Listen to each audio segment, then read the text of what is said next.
Good afternoon, St. Bernard's. Henry Gross with you today, and thank you for joining me for this devotional. Today I'd like to talk about love and how do you show love. I was paying a visit to the ER and entered the room with a high school student and his mother.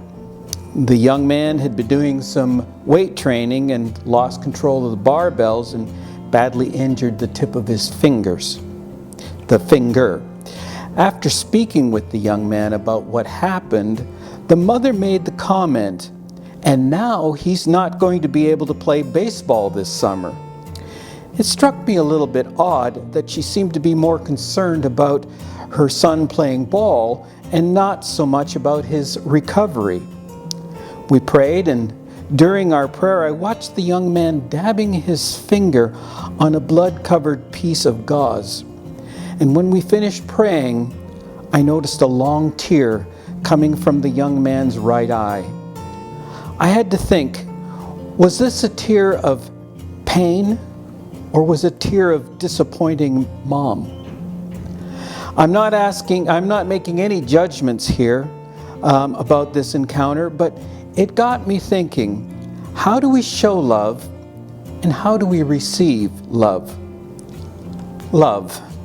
A subject that has been pondered since the beginning of time, which implies even to this day. And still, have we figured it out, or will we ever? Roughly 5 months ago, the James Webb Space Telescope was launched to find the first galaxies that formed in the early universe and to see stars forming planetary systems. Basically, looking for the beginning of time. So if we see the beginning of time, what was before that? Basically, we are looking for something that is not bound by time at all, but God. We can debate all day on who, what, where, why, etc. is God, but for me, God is love. He created everything out of His love to share with us. That sharing includes the most precious gift of love, and that is our lives. Even after we are given that precious gift, God's love never falters. I like how William Shakespeare in his sonnet 116 describes love. Love is not love which alters when it alteration finds, or bends when the remover to remove. Oh no, it is an ever-fixed mark that looks on tempests and is never shaken. Thomas Aquinas, an Italian friar and a doctor of the church, was a prolific writer. His most famous writing is known as the Summa Theologica.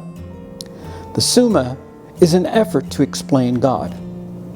The Summa is an unfinished work of about 1.8 million words, and nowadays it would take up 3,000 double-columned pages.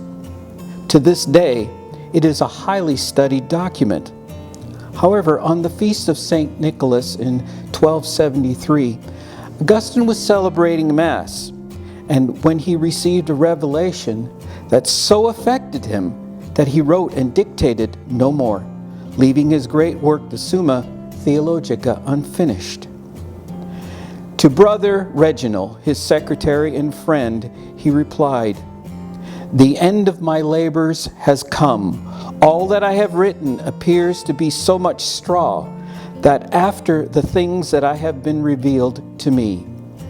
When later asked by Reginald to return to writing, Aquinas said, "I can't write no more. I have seen things that make my writings like straw." Thomas Aquinas was given the gift of understanding that no matter how much he tried to explain the wonders of God, God always outdid him. God not only gives us this tremendous gift of love, but He also wants to share it. We hear in the commissioning of the 12 from Matthew chapter 10. Jesus sent out these 12 after instructing them thus: Do not go into pagan territory or enter a Samaritan town. Go rather to the lost sheep of the house of Israel. As you go, make this proclamation: the kingdom of heaven is at hand. Cure the sick, raise the dead, cleanse lepers, drive out demons. Without cost you have received, without cost you are to give. Without cost. So can we earn love? Love is not something you earn. Trying to earn love is a fruitless endeavor, because true love, by its very nature, must have two things: freely given and freely received. Unfortunately, so many of us try to earn or feel love by our achievements. The parents who buy their child's every whim only to lament kids today, they don't appreciate anything. Or the child works extra hard at their academics, but comes home with a C on their report card, only to hear from their parents that they are grounded until their marks get better. In these two examples, is love freely given and received? On the contrary, love doesn't sound free, but something with a very high price tag. Abraham Maslow first introduced the concept of a hierarchy of needs in his 1943 paper entitled A Theory of Human Motivation. If we have a quick look at the chart and look at the areas today's society can have a real and meaningful impact, society can provide avenues to acquire or achieve our physiological needs, safety needs, our needs for esteem, and even self-actualization, but it fails miserably at providing for our need of love. The love that we get from society is not freely given and not freely received. We tend towards earning love through achievement. Unfortunately, many people live their lives this way and are reasonably happy, reasonably feeling loved without a solid foundation. What happens to this triangle when that earned love fails? Without that solid central core, the top comes down and crushes the bottom of the triangle. We as humans need to feel love. The lack of close, free giving, free receiving relationship can lead to people reverting to drug dependency or acts of violence to feel something. Many choose despair. Driven to complete despair, many never return to the land of the living. Some actually take their own lives. To quote the lyrics of the 1980 Johnny Lee country song, "I was looking for love in all the wrong places." Love can be risky. Our willingness to freely give ourselves depends on us knowing that we can freely receive it. So we must depend on the love of God itself. Unfortunately, in our modern culture, we'd rather be not dependent on anything, not even God. We'd rather be self-reliant. That is to say, for many, God is just an accessory, a cross around our neck or a fish symbol on a car bumper. It's also why so many choose despair over dependence. They'd rather surrender to despair than surrender to God. You give up your joy, but you get to hold on to your pride. This seems a fair trade to some folks, or at least one they're willing to live with. So why should we surrender to God? He is the perfect example of love, but He also gives us each other to love. Loving each other can be difficult, but He asks us to do our best. We hear in 1 John chapter 4, "We have come to know and to believe in the love of God has for us. God is love, and whoever remains in love remains in God, and God in him." In this is love brought to perfection among us, that we have confidence on the day of judgment, because as He is, so are we in His world. There is no fear in love, but perfect love drives out fear, because fear has to do with punishment. And so one who fears is not yet perfect in love. We love because He first loved us. If anyone says, "I love God," but hates his brother, he is a liar. For whoever does not love a brother whom he has seen cannot love God, who he has not seen.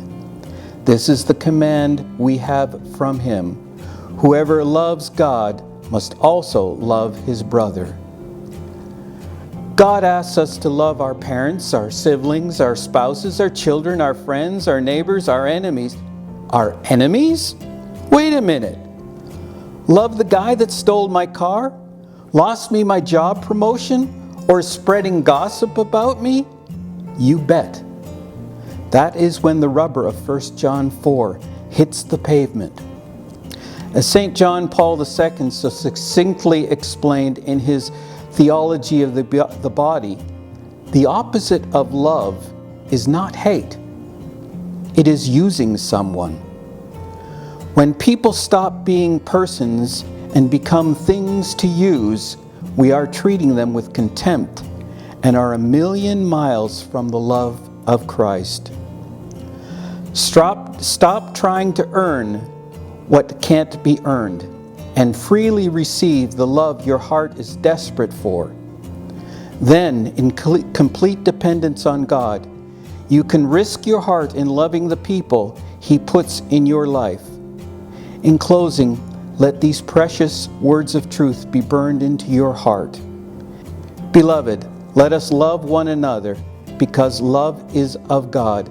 Everyone who loves is begotten by God and knows God. Whoever is without love does not know God, for God is love. In this way, the love of God was revealed to us. God sent us His only Son into the world, so that we might have life through Him. In this is love.